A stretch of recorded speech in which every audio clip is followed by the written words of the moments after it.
गया है, कहाँ तू सो गया है। कितनी सुनाए अर्ज, कब से खड़ी हूँ इंतजार में, आके समा जा प्रभु साड़ी के हर एक तार में। पति हमारे जुए में हार, टूटे सभी सहारे, कहाँ तू खो गया है, कहाँ सो गया है। द्रौपदी की लाज बचा ले, आके मुरली वाले, कहाँ तू खो गए है, कहाँ तू सो गए। राधे राधे प्रभु जी। बहुत बढ़िया भजन गाया मैया आपने। ऐसे भजन गाओ तो सुनने में अच्छा लगे। राधे राधे गुरुजी। जी गुरुजी हम दिल्ली से आए हैं। गुरुजी मेरा एक प्रश्न है। बोलो। गुरुजी असुर किसने बनाए हैं? असुर, असुर किसने बनाए हैं? आदमी दिन भर सो के असुर हो रहा है, उल्टे सीधी हरकत करके पराई बहन बेटियों को देख के असुर हो रहा है। असुर कौन बनाता है बेटा? कोई बनाता थोड़ी है। संसार में आके आदमी गलत काम कर करके असुर हो जाता है। जो आदमी गलत काम करे वही असुर है।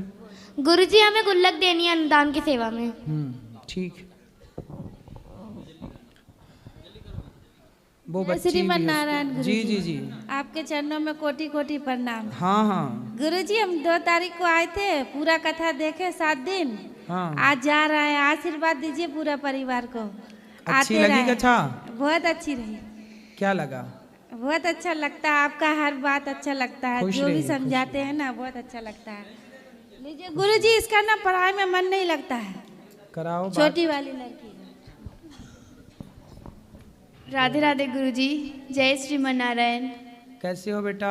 अच्छे हैं। पढ़ाई करते हैं? हाँ करते हैं, मम्मी को पता ही नहीं है। चलो अच्छा है। क्या पढ़ रहे हैं इस समय? 10th में है अभी। ठीक है। अच्छा, खूब पढ़ाई करना मन लगा के। हाँ और खूब पढ़ लिख के खूब पैसे कमाना और फिर खूब समाज की सेवा करना। ठीक है। गुरुजी मेरे पिताजी बात करेंगे। कराओ।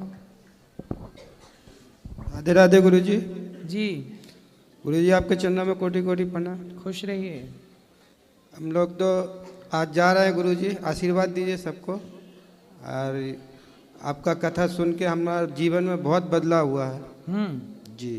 खुश रहिए। और किसका सवाल है? राधे राधे गुरुजी। जी जी। आपको प्रणाम। मेरा नाम कार्तिक है और मेरे कुछ प्रश्न हैं। पहला प्रश्न आज की कथा से ही जुड़ा हुआ है कि आज जब आपने यादवों की कथा सुनाई कि भगवान ने जब उनको ऋषि ने श्राप दिया कि तुम सारे नष्ट हो जाओगे, तो अब जो यादव हैं तो वो कौन है? जब आपने कहा कि सब यादव नष्ट हो गए थे, उसके बाद जो यादव आए ना, हमने कथा में आज की में ये बताया भी था, आपने ध्यान ना दिया होगा। भगवान कृष्ण के पुत्र थे प्रद्युम्न, प्रद्युम्न के पुत्र थे अनिरुद्ध, अनिरुद्ध के पुत्र थे वज्रनाभ। सब तो आपस में लड़के समाप्त हो गए, पर वज्रनाभ को भगवान ने छोड़ दिया था। तो उस एक वज्रनाभ को छोड़ देने के बाद जो फिर उनकी संतानें हुई, फिर ये यादव बचे। धन्यवाद गुरुजी। और मेरा ये भी प्रश्न था कि जब भगवान जगन्नाथ का प्रादुर्भाव हुआ तो भगवान जगन्नाथ जब पिघल गए थे, उसके बाद हमने उनकी पूजा उस साक्षात स्वरूप में की। उसके बाद जब भगवान श्री कृष्ण की और भी लीलाएं हुई तो भगवान ने वो जो स्वरूप था उन्होंने अपना प्रादुर्भाव किया और भगवान अलग सूक्ष्म रूप में वहाँ पर थे। नहीं, भगवान ने अपना वो जो शरीर उनका पिघल गया, वही पिघला हुआ शरीर बाद में, वो पिघला हुआ शरीर तो सामने प्रकट हो गया, लेकिन वो शरीर उस समय भगवान ने छिपा लिया और जो थी उसी रूप में प्रकट हुए। फिर बाद में कलयुग में इंद्रद्युम्न राजा के यहाँ फिर भगवान स्वयं आए। उन्होंने जब मंदिर बनवाया, उनको स्वप्न दिया कि आप मंदिर बनवाओ, तब भगवान ने फिर वो मंदिर बनवाया। राजा ने, इंद्रद्युम्न नाम के राजा ने, फिर स्वयं भगवान वहाँ उस रूप को प्रकट करने मंदिर के भीतर ही पधारे थे। धन्यवाद गुरुजी। मेरा ये प्रश्न है कि अभी जैसे दिवाली आई थी तो बहुत ज़्यादा इंटरनेट पे वायरल हुआ था कि बहुत ज़्यादा जो लोग हैं वो वीडियो रील बना बना के कह रहे थे कि दिवाली पे माता लक्ष्मी की आरती नहीं करनी चाहिए, माता लक्ष्मी भाग जाती हैं। तो अब इसके पीछे बताओ कि माता सच में भाग जाती है उनकी आरती करने से? आरती, ये कौन बोल रहा उल्टे सीधी बातें, ये तो इतने लोग, मैं कह रहा हूँ कम से कम मैंने 101 अलग अलग लोगों को देखा और सेम बात बोल रहे थे। आपको मैं ये बताना चाहता हूँ, माता लक्ष्मी भाग जाएंगी, आप आरती ना करें। इस बार हमें माता को बचा के रखना है, घर में सजा के रखना है। अब माता लक्ष्मी की पूजा कैसे करें, उनकी आरती नहीं करेंगे तो? नहीं, पूजा खूब करिए, आरती भी करिए। हम लोगों ने भी आरती की, पूजा की, सब करते हैं। ये तो लोगों की अफवाह है, मूर्खता की हद पार कर देते हैं लोग। इन बातों पर ध्यान नहीं देना चाहिए, खूब पूजा करना चाहिए। और लक्ष्मी तो जब माँ की सेवा करता है जो व्यक्ति, जो अपने बड़ों का सम्मान करता है, जो दीन दुखी की सेवा करता है, उसके घर से कभी लक्ष्मी जी जा ही नहीं सकती। जो प्रेम से रहता है उसके घर से लक्ष्मी जी कभी जा ही नहीं सकती। बहुत बहुत धन्यवाद गुरुजी। और जैसे अब हम यहाँ पर हैं, तो ऐसे ही अगर मैं अपने स्कूल में पढ़ने जाता हूँ तो या फिर मैं कहीं और जाता हूँ, जब मैं ट्रैवल करता हूँ, तो अगर हम किसी के मुंह से भगवान के लिए कटु वचन सुनते हैं और हम बाध्य हैं उस जगह पे रहने के लिए, तो हमें क्या करना चाहिए? क्योंकि उस समय क्रोध तो बहुत आता है जब अगर कोई भगवान के बारे में कुछ बोलता है, तो क्या करना चाहिए उस समय? तो कौन बोलता है? जैसे मान लो हम जा रहे हैं और मान लो अभी इनमें से, जैसे यहाँ पे तो सारे भक्तजन हैं, यदि कोई इंसान, जैसे एक दिन मैं मेट्रो में जा रहा था, दिल्ली की बात है, तो वहाँ पर एक प्रभु थे, उनको किसी ने बोला, जैसे उन्होंने एक इंसान भगवान के बारे में बुरा भला बोल रहा था, तो उन्होंने उसको रोकने की कोशिश करी, तो उनको मेट्रो से ही निकाल दिया गया, लोगों ने उनको निकाल दिया। तो उस समय जब क्रोध आ रहा होता है और वहाँ पे कोई नहीं बोल रहा था भगवान ईश्वर के बारे में, तो उस समय क्या करना चाहिए जब अगर ईश्वर की निंदा हो रही है जहाँ पे? हरि हर निंदा सुनहि जिकाना, हो ही पाप गौघात समाना। उसे रोकने का प्रयास कीजिए, उसे समझाइए, वो उसके तर्क क्या है, वो चाह क्या रहा, कैसी बातें कर रहा है। आपका जब नॉलेज ज़्यादा होगा, आपका ज्ञान ज़्यादा होगा, तो स्वाभाविक है कि आप सबके तर्कों को काटते हुए आप अपनी बात रख पाओगे। इसलिए हम कहते हैं हर सनातनी को अपने ज्ञान को बढ़ाना चाहिए, ताकि आप कोई भी बात करें भगवान से जुड़ी जो गलत बात है, आप उसे काट के भाई तुम गलत कह रहे हो, सही बात ये है, प्रमाण के साथ बात करो, तो अपने आप उसकी बात खत्म, उसका अस्तित्व खत्म हो जाएगा। और गुरुजी जैसे अभी मेरे जो साथ के मेरे सहपाठी हैं, उनमें से यदि जैसे कुछ बच्चे हैं जिनका भगवान पे विश्वास नहीं है, तो क्या मेरा फर्ज है कि मैं उनको भगवान में आस्था, क्योंकि मैंने ऐसा करा है बहुत लोगों के साथ और उनका भगवान के प्रति विश्वास जागा भी है, तो मैं ये सोचता हूँ कि क्या किसी की विचार को बदलना वो ठीक है? बिल्कुल, ये सबसे बड़ा, एक शराबी चार को शराबी बना देता है, एक जुआड़ी चार को जुआड़ी बना देता है। यदि एक बिगड़ा चार को बिगाड़ सकता है, तो एक सुधरा हुआ चार को सुधार क्यों नहीं सकता? सबके हृदय में सबसे बड़ा दान क्या है? भक्ति का दान। किसी भटके हुए प्राणी को आपने भगवान का पता दे दिया, भगवान का रास्ता बता दिया, और आपके कहने से वो एक व्यक्ति भगवान के राह पर चलकर अपना कल्याण करता है, तो उसका फल आपको सदा प्राप्त होता रहेगा। धन्यवाद गुरुजी। और मैं आपको ये बताऊं कि आपसे मुझे इतनी प्रेरणा मिली, जैसे मैं जाता हूं और जब आपका नाम आता है, तो आजकल की यूथ में भी आप बहुत ज़्यादा पॉपुलर हैं, तो बच्चे जब बोलते हैं ना, तो मेरा खुद, जैसे पहले मेरे को पता नहीं था, जब मेरी माता जब कथा सुनती थी, तो मैंने जब देखा कि ये गुरु, पहले तो आप ऐसे पॉपुलर रहते थे, जैसे आपने कोई बात बोली और उसके इन्होंने मीम बना दिया काट के। और जैसे, हाँ मेरा गुरुजी ये भी प्रश्न है कि जैसे अब आप न्यूज़ चैनलों पे जाते हैं और आप साक्षात हिंदू धर्म का प्रमाण देने कि कैसे गौ माता इतनी ज़्यादा पवित्र हैं, अब वो प्रमाण देने जाते हैं, और वहाँ पर सभी लोग जब आपका विरोध कर रहे होते हैं और आप फिर भी उसको प्रमाणित करके आते हैं, तो उसके लिए सारे लोग इनके लिए एक बार जोरदार तालियां बजाएं कि जब हमारे जैसे लोग, जब वो लोग बोलते हैं कि गौ माता के बारे में कि क्या हमें उनको राष्ट्र पशु घोषित करना चाहिए कि नहीं चाहिए, और जब उनके गोबर के बारे में बात होती है और वो उसको गलत बताते हैं, तो महाराज हैं जो उसको सही साबित करते हैं। इतनी ज्यादा वृद्ध माताओं का ध्यान रखते हैं, बालकों का ध्यान रखते हैं, इतना पुण्य करते हैं। बोलो गौरी गोपाल धाम की, बाके बिहारी लाल की, लाडली जो सरकार की, हिंदू धर्म की, सनातन धर्म की जय हो। धन्यवाद गुरुजी। सुंदर, खुश रहिए। राधे राधे गुरुजी। हाँ हाँ आपके मैया, चरण में कोट कोट प्रणाम। अब हम लोग एक सप्ताह से थे यहाँ, अब कल जा रहे हैं हम लोग सब, कल या परसों चले जाएंगे रात में। मतलब मेरा एक प्रश्न है गुरुजी, जो एकादशी व्रत जो आदमी करते हैं, महिला या पुरुष जो भी करते हो, उसको जग करना जरूरी है कि नहीं? क्या जग एकादशी जग करना जरूरी है, जो जग करना नहीं चाहिए। आप एकादशी का व्रत रहिए बस, ठीक है। अभी एकादशी 11 तारीख को एकादशी है। नहीं, जग के बारे में हम पूछना यज्ञ। चाहते हैं, जो जग जरूरी है करना। कर सकते हैं तो करिए, बाकी आप नहीं हवन नहीं, यज्ञ यज्ञ एकादशी यज्ञ हम लोगों के यहाँ होता है। जो रात में पूजा हुआ उसका दान पुण्य गया सज्जा दान पुण्य अपनी शक्ति के अनुसार करिए। भोज भात। तो अब मेरे विचार से जो 2-3 लाख रुपया खर्चा जो ना, जग इतना के नहीं, इतना मैया ये सब ना प्रपंच जग में। के लिए जो उतना खर्चा करे ये सब जरूर है। वो केवल काम आप दूसरे क्षेत्र में लगा आप दे। केवल एकादशी का व्रत करो और दूसरे दिन बड़े प्रेम से कोई दीन दुखी मिल जाए 1-2 लोग, उसको खिला पिला के अपना पारण उतना कर लो। पैसा दूसरे क्षेत्र में भी लगा सकते हैं। हाँ, तो ये पता नहीं आपके यहाँ ये परंपराएं क्यों है, बस ये ऐसे है नहीं। एकादशी सब रखते हैं और एकादशी रखने के बाद कोई इतना खर्चा करने की जरूरत नहीं है। हम तो कहते हैं अस्तु करो पुरुषार्थ न भोगो, भोग करो नित्य योग, योग ही यश देता है।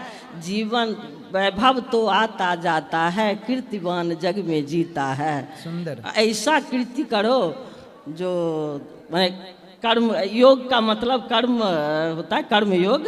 योग का मतलब योगा मत समझना, कर्म योग करो और जग में आनंद से जियो, कीर्ति करो, दूसरे क्षेत्र में लगाओ। आपकी सेवा देख करके बहुत खुशी हुई जी, और फिर बार बार आने का मन करता है। बिल्कुल बार बार आइए। राधे राधे गुरुजी। जी, आपके दर्शन करके बहुत खुशी हुई, क्योंकि आज हम जाने वाले थे अपने घर पर और लगा नहीं था कि आपके दर्शन हो पाएंगे, पर बहुत खुशी हुई। तो मेरे एक प्रश्न है गुरुजी कि अगर भगवान कहते हैं कि अधर्म करने वालों का नाश करो, तो फिर उन्होंने, वो तो सृष्टि के रचयिता है, उन्होंने तो सृष्टि को बनाया है, तो फिर उन्होंने सृष्टि बनाते वक्त ही अधर्म करने वालों को क्यों नहीं हटाया? देखो, अधर्म करने वालों को भगवान ने नहीं बनाया। हाँ जी। भगवान ने तो संसार में आपको मनुष्य बना के भेजा था अच्छा काम करने के लिए, पर यहाँ आकर के कुछ लोगों ने अधर्म करना स्टार्ट कर दिया। यहाँ आकर के झूठ बोलना स्टार्ट कर दिया, यहाँ आकर छल करना स्टार्ट कर दिया।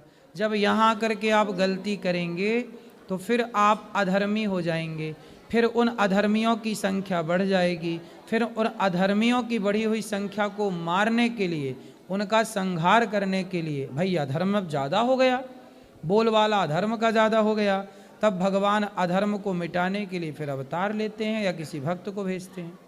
तो जब श्री कृष्ण जी का जन्म हुआ था तब श्री कृष्ण जी को तो पता था ना कि ये अधर्म करेंगे दुर्योधन वगैरह, तो वो उनको मारने के लिए तो उनका जन्म हुआ था। हाँ। तो फिर उन्होंने दुर्योधन को इस सृष्टि में ही क्यों भेजा?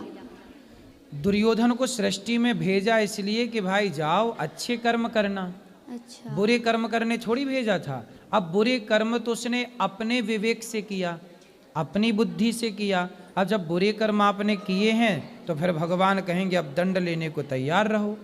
तो भगवान तो न्याय करते हैं ना बेटा। अच्छा ये बताओ, जैसे जज साहब हाँ जी। किसी को फांसी देते हैं, तो क्या जज साहब की उस व्यक्ति से कोई पर्सनल दुश्मनी थी? नहीं। फांसी क्यों दे दी फिर? क्योंकि उसने गलती की थी। क्यों गलती की? क्यों गलती की? हाँ, अब क्यों गलती की? गलती करी उसने। हाँ, ऐसे ही दुर्योधन ने गलती की। अच्छा। उसे गलती करने के लिए थोड़ी भेजा था भगवान ने कि जा तू गलती करना। उसने गलती की। अब जब गलती की तो जज ने क्या किया? फांसी दी। ऐसे ही भगवान क्या करते हैं? भगवान एक प्रकार के जज हैं। अच्छा। जो केवल सृष्टि में चल रहे अच्छे बुरे को जजमेंट करते हैं और उसका न्याय करते हैं। तुमने गलत किया है तो तुम चाहे कोई क्यों ना हो भोगना पड़ेगा। और एक और प्रश्न है कि तुलसी माला बार बार टूटती है, इसका अर्थ क्या होता है? टूटती है तो पक्के धागे में उसको, मतलब पैराशूट थ्रेड है फिर भी टूटती है। हाँ जी। तो फिर और पक्के धागे में उससे 4 बार 4 धागा डालो एक साथ। ठीक है। धन्यवाद गुरुजी। राधे राधे। खुश रहिए। राधे राधे गुरुजी। जी। गुरुजी आपके चरणों में कोटि कोटि प्रणाम। गुरुजी हर रोज हम लोग आपका प्रवचन सुनते हैं, आज आपको साक्षात दर्शन मिला, उसके लिए बहुत खुशी हुई। हमारा परिवार हमारे साथ आज आया है, हम लोग कल निकल रहे हैं, हम लोग बनारस से आए हैं। गुरुजी हमारा प्रश्न है कि हम लोग वृंदावन आते हैं तो हम लोग राधे कृष्ण और केदारनाथ जाते हैं, बद्रीनाथ जाते हैं, तो हम लोग मतलब भगवान हर जगह हर अलग अलग रूप में है। तो हम लोग जैसे नाम जप करें तो हम लोग क्या करें? जैसे ओम नमः शिवाय हम लोग सोचते हैं करने को। प्रेमानंद महाराज जी का मैं वीडियो देखती हूँ तो वो बोलते हैं कि ओम नमः शिवाय गुरु मंत्र है, गुरु जी दे मंत्र वो, तभी हमें ओम नमः शिवाय का मंत्र करना चाहिए। तो क्या ये सही है और हम लोगों को किस मंत्र का जाप करना चाहिए? देखो, मंत्र तो कोई भी तभी जपना चाहिए जब गुरु जी दें। अच्छा क्योंकि कोई भी मंत्र तभी फलीभूत होगा जब गुरु जी के द्वारा प्राप्त होगा जी। वरना आप जो भी फिर सामान्य, यदि आप गुरु मंत्र नहीं लिए तो आप श्रीमन नारायण जपो, राधे कृष्ण जपो, लेकिन मंत्र तो तभी सार्थक होगा जब गुरु जी के द्वारा प्रदान किया जाए। तो अब जैसे आपने कहा कि वृंदावन आए तो राधे राधे जपते हैं, अयोध्या जाएं तो सीताराम सीताराम, बद्रीनाथ जाएं तो नारायण नारायण जपते हैं, केदारनाथ जाओ तो ओम नमः शिवाय जपते हैं, तो आप लोग कंफ्यूज होते हैं जी। देखो ऐसा है ना कि जब आप अपने मायके जाती हो तो आपके पिता आपको क्या कहते हैं? बेटी बेटी बेटी कहते हैं जी। जब आप ससुराल आती हो बहू तो बहू बहू कहते हैं। जी। बच्चा हुआ तो वो आपको मामा कहता है, माँ माँ माँ, मैया मैया, ठीक है जी। भाई के घर गई तो वो आपको बहन बहन कहता है। जी। तो आप तो एक ही हो ना जी। लेकिन आपके रिश्ते अनेक होने से लोग आपको अनेक नाम देते हैं। जी। उसी तरह भगवान एक ही हैं पर भक्त अनेक हैं। उस एक को ही कोई राम के रूप में देख रहा है, कोई कृष्ण के रूप में देख रहा है, कोई शिव के रूप में देख रहा है, कोई नारायण के रूप में देख रहा है, वह एक ही है। जी। और गुरुजी एक प्रश्न और है मेरा। गुरुजी जैसे लोग कहते हैं कि हम पाप करते हैं तो उसका कर्म फल हमें मिलता है, कर्म जैसा करेंगे वैसा फल मिलेगा, लेकिन ये भी बोला जाता है कि नाम जप करते रहिए, और कई जगह कहते हैं कि यहाँ दर्शन करिए, चारों धाम दर्शन करिए तो पाप कटते हैं, या इस मंत्र का तो देखो, पाप भी कुछ कई प्रकार के पाप होते हैं जी। कुछ पाप ऐसे होते हैं जो सामान्य पाप होते हैं। जी। जैसे झाड़ू लगाते हो ना आप लोग जी। तो चींटियां मर जाती हैं, चलते हो ना तो चींटियां मर जाती हैं, है ना जी। और आप लोग पहले क्या है, जुएं होते थे सिर में। जी। आपके सिर में कभी जुएं हुए? जी बचपन में हम लोग हाँ। तो जुएं ना दादी बैठी बैठी जुएं मारती रहती थी। हाँ। जी। ऐसे ऐसे तो ये सामान्य पाप थे। जी। लेकिन ये सारे पाप ना छोटे मोटे पुण्य करने से समाप्त हो जाते। जैसे खटमल होता था पहले, कपड़ों में क्या होता था, खटमल होता था, तो उसको मारते रहते थे। क्या करें, किसान लोग खेत में इल्ली मारते हैं, दवाई ना डालें तो फसल मर जाए जी। तो उनको मजबूरी है। बस ये सामान्य पाप है, करने हम चाह नहीं रहे हैं कि हम चींटी को मारना नहीं चाहते पर पांव रख दिया मर गई। आप बरसात में गाड़ी चलाते हो ना, सड़क में कितने मेंढक होते हैं, टर टर टर, आप चलाते गाड़ी, मेंढक हजारों मेंढक दब के मर जाते हैं आपकी यात्राओं में। ये सामान्य पाप हैं, इनसे हम बच नहीं सकते जी। चींटी की मृत्यु, मेंढक की मृत्यु, मच्छर आपने हाथ रखा मच्छर मर गया, मक्खी आपको कॉकरोच मारना ही पड़ता है, चूहे के लिए आप लोग कितना कुछ करते नहीं। हम चाहते नहीं कि चूहे को मारें। लेकिन फिर भी ना चाह करके भी कई बार चूहे को बंद करके फेंकना पड़ता है। ये सामान्य पाप हैं, क्या करें। ये गृहस्थ में है तो इन पाप को किए बिना गृहस्थ भी नहीं चल सकता, क्योंकि या फिर चूहे काटे तो फिर सहो कि भाई चल नुकसान करता रहे। लेकिन कुछ लोग तो सहते रहते हैं, ठीक है, लेकिन कुछ लोग तो निर्णय लेते हैं कि भाई पिंजरे में बंद